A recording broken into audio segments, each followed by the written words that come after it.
Check out carmarshal.com. The link is in the description. They help support us.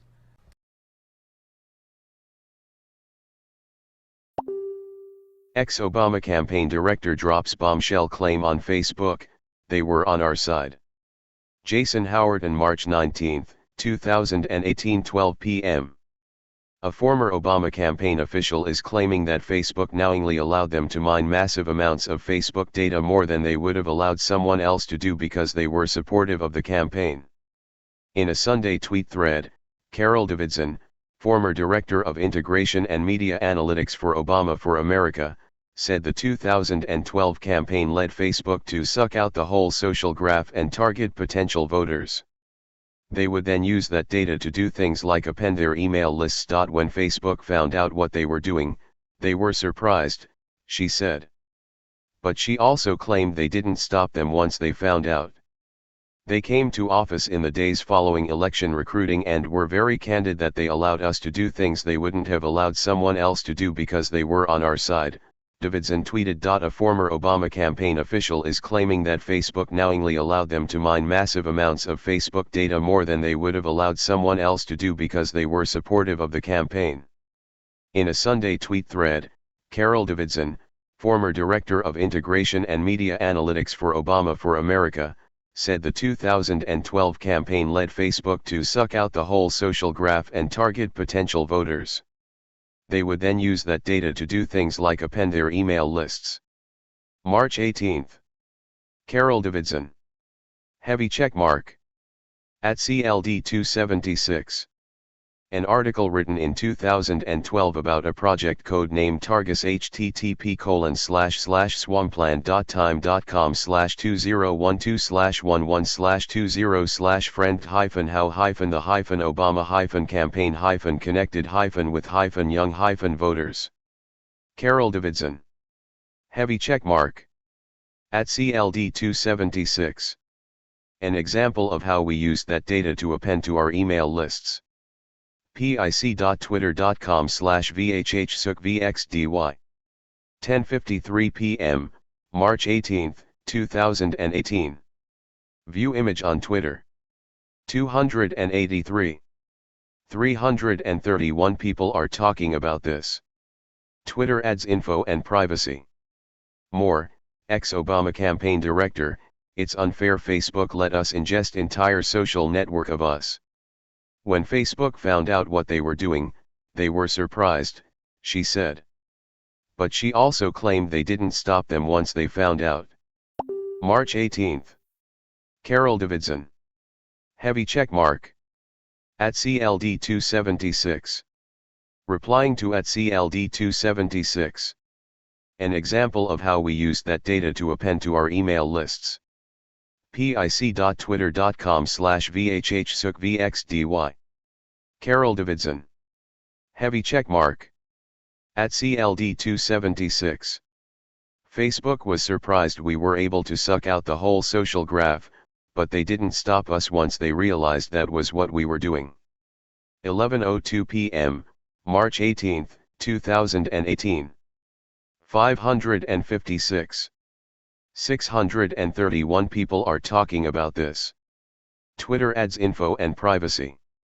They came to office in the days following election recruiting and were very candid that they allowed us to do things they wouldn't have allowed someone else to do because they were on our side, Davidson tweeted. Douglas Graham /CQ roll call /Getty. She added that she believes Facebook also recruits people on the other side too. March 18. Carol Davidson. Heavy checkmark. At CLD 276. Replying to at CLD 276. They came to office in the days following election recruiting and were very candid that they allowed us to do things they wouldn't have allowed someone else to do because they were on our side. Carol Davidson. Heavy checkmark. At CLD 276. I am also 100% positive that Facebook activity recruits and staffs people that are on the other side. 11:03 p.m., March 18, 2018. 347. 230 people are talking about this. Twitter adds info and privacy. March 18. Carol Davidson. Heavy check mark. At CLD276. Replying to at CLD276. An example of how we used that data to append to our email lists. pic.twitter.com/VHHSUKVXDY. Carol Davidson. Heavy check mark. At CLD276. I worked on all of the data integration projects at OFA. This was the only one that felt creepy, even though we played by the rules, and didn't do anything I felt was ugly, with the data. 11:06 p.m., March 18, 2018. 41. 42 people are talking about this. Twitter adds info and privacy.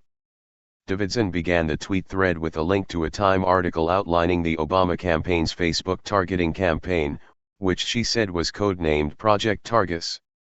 That's because the more than 1 million Obama backers who signed up for the Facebook-based app gave the campaign permission to look at their Facebook friend lists. In an instant, the campaign had a way to see the hidden young voters. Roughly 85% of those without a listed phone number could be found in the uploaded friend lists. What's more, Facebook offered an ideal way to reach them.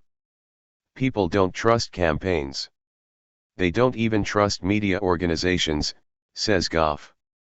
Who do they trust? Their friends. The campaign called this effort targeted sharing. And in those final weeks of the campaign, the team blitzed the supporters who had signed up for the app with requests to share specific online content with specific friends simply by clicking a button. More than 600,000 supporters followed through with more than 5 million contacts, asking their friends to register to vote, give money, vote or look at a video designed to change their mind. A geek squad in Chicago created models from vast data sets to find the best approaches for each potential voter. We are not just sending you a banner ad, explains Dan Wagner, the Obama campaign's 29-year-old head of analytics, who helped oversee the project. We are giving you relevant information from your friends. Facebook did not immediately respond to IJR's request for comment. IJR has also reached out to Davidson as well as current and former Mitt Romney campaign officials for comment. Zook did not talk. Sheryl Sandberg did not talk. I'm not familiar with this woman's work. That's wrong, okay?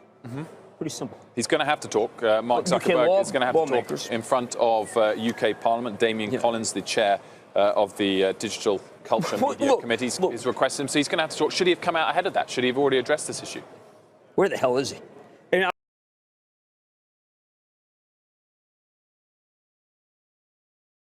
what I regard as grown-up issues. They appointed Eric Schmidt. Everybody knew Eric. Eric was steady hand. Eric was put out. When Eric said things, you said, you know what? This guy's pretty serious, all right? So this woman, who may be a genius for it, maybe she's ComSci too. Maybe she is going to be the person who puts the first person on Pluto, okay? But the fact is that there are two people who are visible in this company, and they're on the conference call, and they have to come out. And they have to come out because this is not about whether they're a common carrier, no Greyhound bus. This is about power. And when you have too much power, this is what happens, okay? So you put out your top people, or get new top people. What about Zuckerberg himself? Can anyone really challenge him? He's got total control in voting rights. Is this a flashback to whether that was the right setup at IBM? Well, I mean, now let's talk about, let's say he wants to ride it out. You want to ask how much the scandal changes how Facebook users are, and he obviously feels it's not going to be that much. And then the regulatory response, and he seems tone deaf to the regulatory response. Now, I want to compare for a moment to the financial crisis. The company, everybody got called in, okay? And when they got called in, Jamie Dimon and JP Morgan made you feel like, you know, Fortress balance sheet, did a good job. You didn't question JP Morgan after. Lloyd Blankfein, I worked at Goldman, he was a little more combative, okay? But once you get it over with, even with Lloyd combative, JP Morgan, with the exception of, Vikram Panda did okay in Citi. But what I'm saying is, you look at these names that I'm telling you. I mean, when I say Jamie, okay, when I say Lloyd, when I say Zook, When I say Cheryl, that's who you put out, okay? You don't Mickey Mouse it. Don't Mickey Mouse it. County, this is Cheryl, County Cop Watch, and I wanted to explain what fair use is. You can use pieces of news articles if you're doing it for news reporting, you have commentary, and you're doing it for education purposes. So that's what fair use is, as you can see right here. Another reason why I wanted to make this video is to let you know I have just joined with Patreon. A nice thing with Patreon, I make no money on YouTube. They took the money away years ago, and so this is another way to give, and it's a nice thing too because you can give monthly. You can give $1, $5, $10, whatever. I do 4 to 5 hours a day on trying to wake the sheeple up on how corrupt it is and different ways that you can fight the corruption. So Patreon is a way that you can do it, and then of course the old way is still there. Donate to Sheriff County Cop Watch with PayPal or credit card. So keep that in mind. 4 to 5 hours a day. I make no money, but the corruption happened to me and I'm sick of it, so I'm trying to wake people up. But my wife would love it if if we could get some help out there. There's 47,000 subscribers. Just think if each one of you subscribers just gave let's say actually yes, $1 a month. 47,000 subscribers gave $1 a month. That would be awesome. That's not going to happen. But anyways, that would be great if it did happen. But do the math in your head. Just think about it. Like I said, 4 to 5 hours a day. I get no money from YouTube. YouTube has gone nuts. You can't do anything anymore. They're taking the money away everywhere. So these are a couple different ways that you can still help out with all this time that I put in. And as you know, I'm in a special situation where, at least I can do it. 4 to 5 hours a day. We have a cleaning company during the day. That's what allows me to do this, and we're debt free. So this is my hobby. I don't go fishing and all that other crap. I try to save the world. So help me out to make the wife happy, man. In fact, if you guys did give $1 a day, and there was 47,000 of you, and you did it, and each of you gave $1, and that was every month, oh my God, yes, I could quit. I could start suing them. Another idea too that we have is, if I got some funds, we could actually contact everyone that has been ticketed and or arrested and put in jail and start sending them postcards to let them know we're here, and to see if everything went all right, and if it didn't, find out their story. So we could even do more investigations and more lawsuits. Lawsuits take money. So just think about that. 47,000 of you so far right now. $1 a day. $1 a month on Patreon, or $5 a month Patreon, 10, 20, whatever. Just do the math in your head. Help out. This is a lot of work every single day. Thanks.